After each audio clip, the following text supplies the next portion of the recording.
ಕೇಳುವಂತಹ ಅಧಿಕಾರ ನಮಗೆಲ್ಲಿದೆ? ಯಾವುದೇ ಶಾಸ್ತ್ರಕಾರರು ತಾವು ನಿಯಮಗಳನ್ನು ಮಾಡಿಲ್ಲ. ಸೃಷ್ಟಿಯ ನಿಯಮಗಳನ್ನು, ಸೃಷ್ಟಿಯ ಪ್ರಕ್ರಿಯೆಯನ್ನು ನಮಗೆ ತಿಳಿಸಿದ್ದಾರೆ.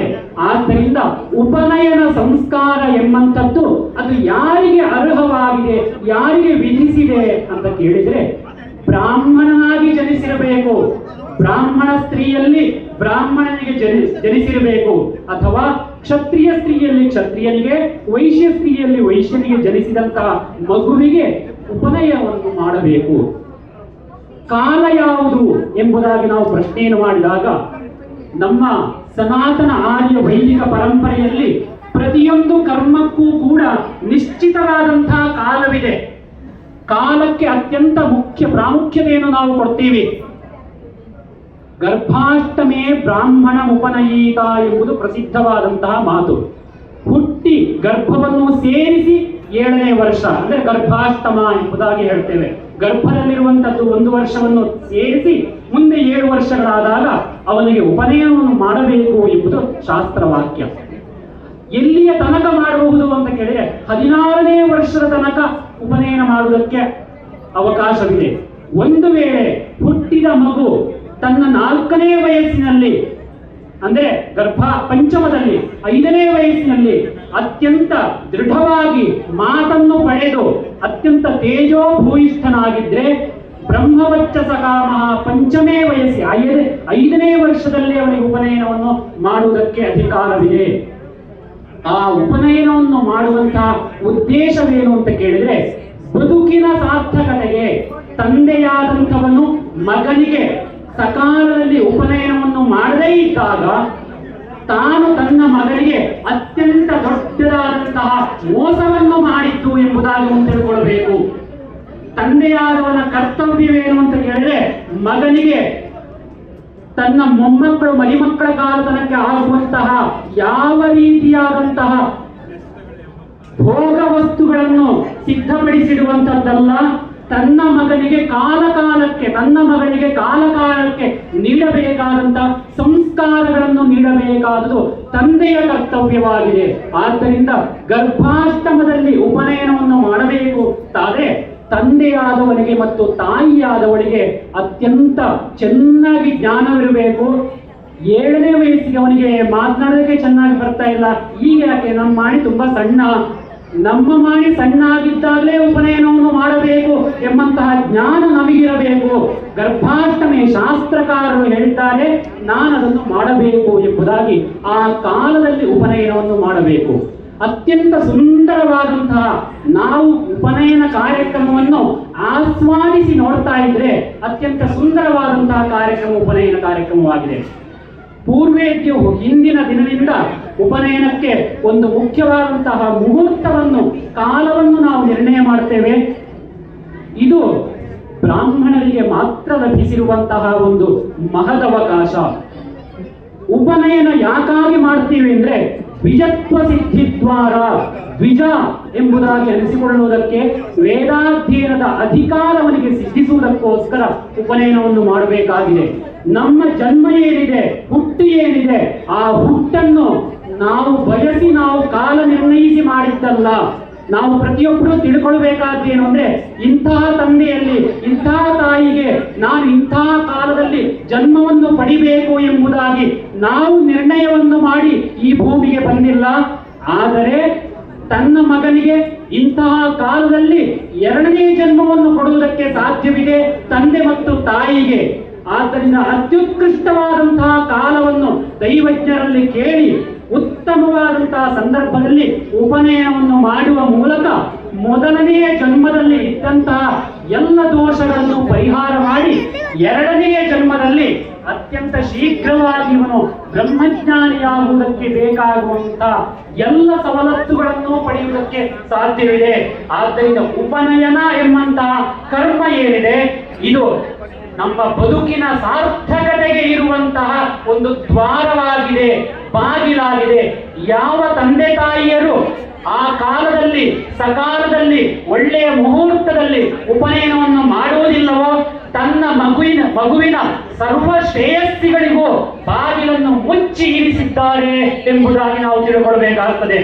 ತನ್ನ ಮಗುವಿಗೆ ಯಾವ ಸಂಪತ್ತನ್ನು ಮಾಡಿಟ್ರೂ ಕೂಡ ಜನ್ಮ ಸಾರ್ಥಕತೆಗೆ ಬೇಕಾಗುವಂತಹ ಬಾಗಿಲನ್ನು ತೆರೆಯದೇ ಇದ್ರೆ ಇದು ಎಲ್ಲವೂ ಕೂಡ ನಷ್ಟವಾಗಿ ಹೋಗುವಂತಹ ಸಾಧ್ಯತೆ ಇರುತ್ತದೆ.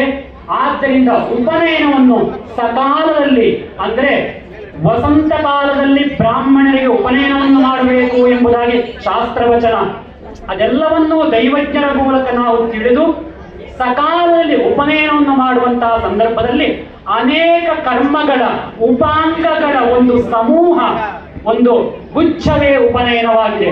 ಉಪನಯನ ಅಂದ್ರೆ ಕೇವಲ ಒಂದು ಕರ್ಮ ಮಾತ್ರವಲ್ಲ, ಅನೇಕ ಕರ್ಮಗಳ ಸಮೂಹ ಅಲ್ಲಿರುತ್ತದೆ. ಪ್ರಾತಃ ಕಾಲದಲ್ಲಿ ತಂದೆಯಾದವನು ಸಂಕಲ್ಪವನ್ನು ಮಾಡ್ತಾನೆ.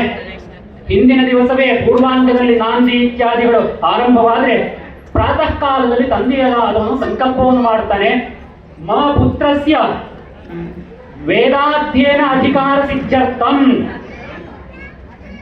ವೇದಾಧ್ಯಯನಕ್ಕೆ ಅಧಿಕಾರ ಸಿದ್ಧಿಯಾಗುವುದಕ್ಕೆ ಋಷಿಋಣ ಅಪನೋದನಾರ್ಥಂ, ಋಷಿಋಣವನ್ನು ಕಳೆಯುವುದಕ್ಕಾಗಿ ಉಪನಯನವನ್ನು ಮಾಡ್ತೇನೆ ಎಂಬುದಾಗಿ ತಂದೆಯಾದವನು ಸಂಕಲ್ಪವನ್ನು ಮಾಡ್ತಾನೆ.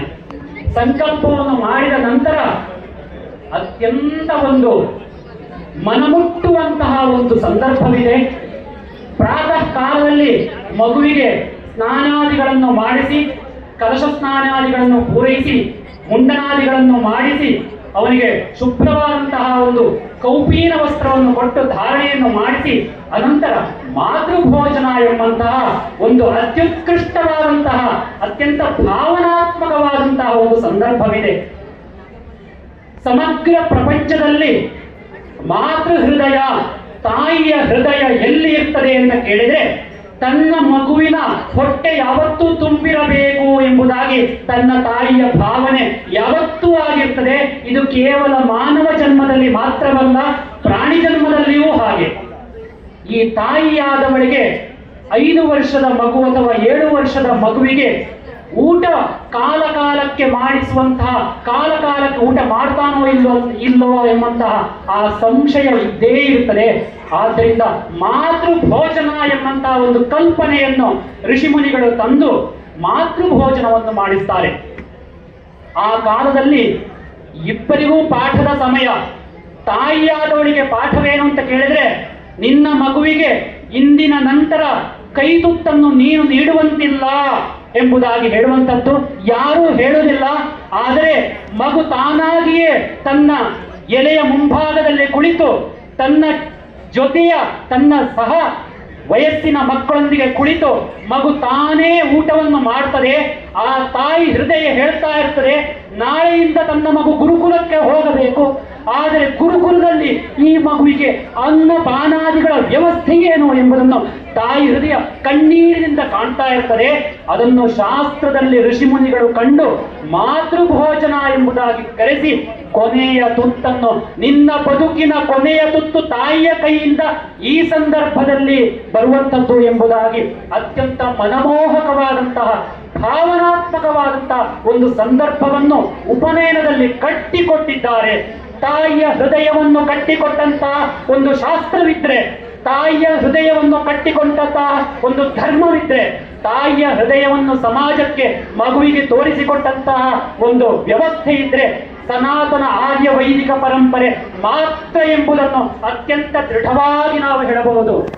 ಇಷ್ಟು ತಾಯಿ ಮತ್ತು ಮಗುವಿಗೆ ಇರುವಂತಹ ಸಂಬಂಧವನ್ನು ಮಾತೃ ಭೋಜನದ ಮೂಲಕ ಆರಂಭಿಸಿ, ಅದಾದ ನಂತರ ನೇರವಾಗಿ ಆ ಮಗುವನ್ನು ಧಾನ್ಯ ರಾಶಿಗೆ ಕೊಂಡೊಯ್ದು ಧಾನ್ಯ ರಾಶಿಯ ಮೇಲೆ ಕುಳ್ಳಿರಿಸಿ ಲಕ್ಷ್ಮೀ ವಾಸವನ್ನು ಎಲ್ಲಿ ಮಾಡುತ್ತಾಳೋ ಅಂತಹ ಧಾನ್ಯದ ರಾಶಿಯ ಮೇಲೆ, ಅಂದರೆ ಪವಿತ್ರವಾದಂತಹ ವಸ್ತುವಿನ ಮೇಲೆ ಕುಳ್ಳಿರಿಸಿ ಆ ಮಗುವಿಗೆ ಯಜ್ಞೋಪವೀತದ ಧಾರಣೆಯನ್ನು ಮಾಡ್ತಾನೆ ತಂದೆ. ಯಜ್ಞೋಪವೀತದ ಧಾರಣೆಯನ್ನು ಮಾಡುವಂತಹ ಸಂದರ್ಭದಲ್ಲಿ ಪುರೋಹಿತರೊಂದು ಮಂತ್ರವನ್ನು ಹೇಳ್ತಾರೆ, ಮಂತ್ರವನ್ನು ಹೇಳಿಸ್ತಾರೆ. ಅತ್ಯಂತ ಸುಂದರವಾದಂತಹ ಅರ್ಥಗರ್ಭಿತವಾದಂತಹ ಮಂತ್ರ. ಯಾವ ಯಜ್ಞೋಪವೀತವು ಸೃಷ್ಟಿಯ ಆರಂಭದಲ್ಲಿ ಬ್ರಹ್ಮನ ದೇಹದಲ್ಲಿ ಬ್ರಹ್ಮನಲ್ಲಿ ಸ್ವತಃ ಇತ್ತೋ ಯಜ್ಞೋಪವೀತಂ ಪರಮಂ ಪವಿತ್ರಂ, ಅತ್ಯಂತ ಪವಿತ್ರವಾದುದು. ಮತ್ತು ಸೃಷ್ಟಿಯ ಆರಂಭದಲ್ಲಿ ಸೃಷ್ಟಿಕರ್ತನಾದಂತಹ ಬ್ರಹ್ಮನ ಸೃಷ್ಟಿಯಾದಾಗ ಯಜ್ಞೋಪವೀತದ ಸೃಷ್ಟಿ ಎಂಬುದಾಗಿ ಪ್ರತ್ಯೇಕವಾಗಿ ಆಗಿಲ್ಲ. ಆ ಬ್ರಹ್ಮನೊಂದಿಗೆ ಆದಂತಹ ಸೃಷ್ಟಿ ಯಜ್ಞೋಪವೀತದ ಸೃಷ್ಟಿ. ಅಂತಹ ಸೃಷ್ಟಿಯ ಆರಂಭದಲ್ಲಿದ್ದಂತಹ ಬ್ರಹ್ಮನ ಕಂಠದಲ್ಲಿದ್ದಂತಹ ಅಥವಾ ದೇಹದಲ್ಲಿದ್ದಂತಹ ಯಜ್ಞೋಪವೀತವನ್ನು ನಿನಗೆ ಧರಿಸ್ತಾ ಇದ್ದೇನೆ ಎಂಬುದಾಗಿ ತಂದೆ ಹೇಳಿ ಅವರಿಗೆ ಯಜ್ಞೋಪವೀತದ ಧಾರಣೆಯನ್ನು ಮಾಡಿದ್ದಾನೆ. ಈ ಯಜ್ಞೋಪವೀತದ ಧಾರಣೆ ಎಂದರೆ ಅವನು ವ್ರತನಿಷ್ಠನಾಗಿ ತನ್ನ ಪ್ರತಿ ಕ್ಷಣದಲ್ಲೂ